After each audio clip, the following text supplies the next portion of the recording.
Aujourd'hui, je reviens avec une vidéo réception. Oui, encore. J'ai craqué cette fois-ci pas pour des mangas, excusez-moi, mais pour des romans d'une de mes auteurs chouchou. En fait, à chaque fois qu'elle sort un livre, il me le faut. Ils sont pas tous ici, hein, parce qu'il y en a certains que j'ai lus en numérique et que j'attends pour racheter. J'achète d'abord ceux-là que j'ai pas lus. Alors, il y a des trous, là, parce que ils sont là. Hein. Du coup, je vais d'abord commencer par les petits cadeaux qu'elle met dans ses envois. Et vous verrez de qui je parle. C'est de Marie H.J. D'abord, un petit stylo. J'en ai un deuxième qui est tout le temps dans mon sac. En fait, Marie me suit partout. Après, alors, par rapport aux romans que j'ai reçus, j'ai eu les marque-pages, mais j'en ai plein d'autres qui sont par là. J'ai une collection pas possible. Je crois que je les ai tous de Marie. Alors, après, j'ai reçu ça. C'est un petit autocollant qu'on peut mettre soit dans un des carnets, soit dans un livre. Un petit badge que je mette pas. Non, que je vous mette pas à l'envers quand même. Je sais pas si vous allez voir. Après, j'ai reçu les marque-pages. Alors, le premier, c'est de Loving Memory.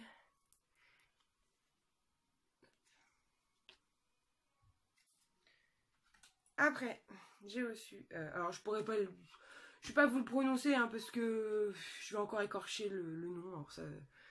Voilà, hein, je suis pas douée en anglais, je suis pas douée en anglais, que voulez-vous. Ça va pas s'améliorer avec le temps. Après, j'ai reçu Mon boss s'est enfoiré. C'est son petit dernier. J'ai hâte qu'elle reçoive les brochets pour pouvoir le prendre. Parce que franchement, il m'intrigue énormément. Et je vous cache pas que ce beau corps m'intrigue aussi énormément. Et après, j'ai reçu Royal Cookie.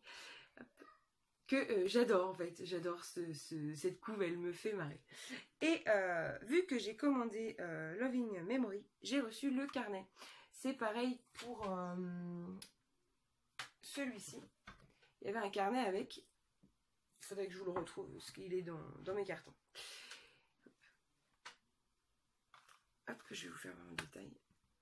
Voilà, c'est vraiment... Alors ça, c'est pareil, hein, c'est vraiment un truc que je mets dans ma bibliothèque et que je me sers pas alors que je suis une fan de carnet. Mais ce genre de petites attentions, je les garde vraiment pour, en fait, pour son étagère qui va sûrement finir par une deuxième étagère parce qu'elle commence à prendre de la place. Hein. Après, du coup, on va parler des livres.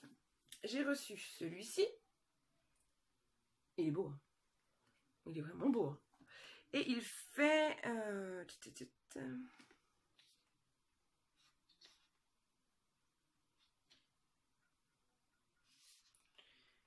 on va dire 495 pages.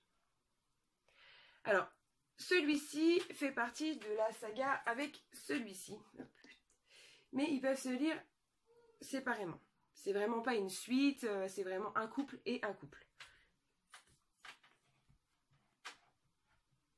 Je vais vous lire le résumé. Oublier la disparition d'un être cher, pleurait son frère. Depuis 7 ans, Simon s'acharne à suivre le chemin qui le mènera loin du deuil et de la tristesse.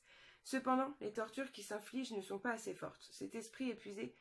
Son esprit, épuisé de se battre contre les fantômes, réclame plus, toujours plus, sans autant réussir à fuir cette réalité noire bien trop présente. Lorsque certains détracteurs s'en mêlent, le fil sur lequel il jouait, l'équilibriste menace de céder et le gouffre se rapproche. Trop pour lui. La dernière étape, s'en sortir ou se perdre définitivement. Cet homme surgit de son passé comme un spectre qui ne cesse de croiser. Serait-il pas son unique porte de sortie? Retomber amoureux de cet inconnu nommé Romuald, mais cette fois, oser l'approcher, peut-être lui parler, simplement tenter d'exister. Voilà. Alors, comme d'habitude dans les résumés de Marie, on ne sait pas trop. Et du coup, ça intrigue forcément. Après, j'ai craqué pour celui-ci. Et si je dis pas de bêtises, il y a le petit bonus à la fin. C'est Love Me dans le cambouis. Je crois que c'est un délire de Marie. Pareil, je vous lis le résumé. Une route sans début ni fin, une rencontre au milieu du nulle part. RD 66. Le désert, le soleil, une terre de poussière ne ressemble à aucune autre. Les vents qui balaient les douleurs. Un autostoppeur sans but ni espoir. Un père de famille esselé, enseveli sous les débris de son passé. 2 cœurs perdus sur cette terre aride, cherchant en vain leur chemin. L'âme désabusée de l'un suffira-t-elle à soulager les blessures du second? Voilà, comme d'habitude, on ne sait pas trop ce qui va se passer. On sait que voilà, c'est dans le désert et il y a du soleil. C'est top. Merci Marie. Et non, j'ai eu de très très bons retours et j'avais vraiment hâte de le recevoir pour pouvoir le lire. Parce qu'en ce moment, je lis exclusivement en papier à cause de mes migraines. Du coup, voilà. C'est pour ça, je me plonge dedans très vite. Et après, voilà, dans le bon sens, ce serait bien. Alors, oui, avant de parler de celui-là, on va finir avec celui-là. Il fait, excusez-moi, j'avais perdu le fil, 352 pages. Un peu plus petit que l'autre.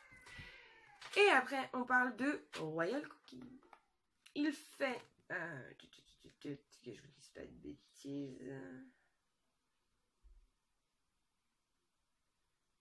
481 pages. Un beau bébé quand même. Hein. Pareil, je vous lis le résumé.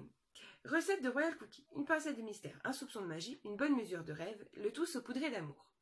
Organiser un concours pour désigner le prochain souverain du royaume de Jadwood Valley. Cette fois, la reine a réellement perdu la tête. Adrien en est persuadé.